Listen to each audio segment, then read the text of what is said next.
నమస్తే గురుగారు, నా పేరు యమున.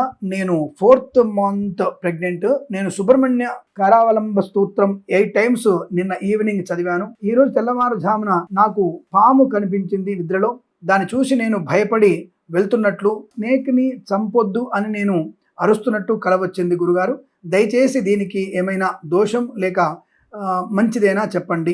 దోషమా లేక మంచి చెప్పండి. సుబ్రహ్మణ్య స్వామి కలలోకి రావడం అనేది మీకు అదృష్ట యోగిని కలిగిస్తుంది. ఒకటి, కలలో పాము కనిపించింది అంటే మీకు సుబ్రహ్మణ్య స్వామి అనుగ్రహం ఉంది. సత్సంతాన ప్రాప్తి, ముఖ్యంగా పుత్ర సంతాన ప్రాప్తి ఉందని చెప్పవచ్చు. మీరు పామును చంపినట్టు కల వచ్చిందా, ఎవరు చంపుతున్నట్టుగా పాము చనిపోయినట్టు కల వచ్చిందా, ఆ విషయం క్లారిటీ లేదు. చంపొద్దు అన్నటువంటి మాట చెప్పారు కాబట్టి మీకు శుభమే కలుగుతుంది. ఎందుకంటే మీరు అక్కడ చెడుని చేయొద్దని చెప్తాను కాబట్టి మీకు మంచి జరుగుతుంది. పామును కనుక చంపినట్టు వచ్చినా, పాము చనిపోయినట్టు కల వచ్చినా మీకు దోషం కలుగుతుందమ్మా.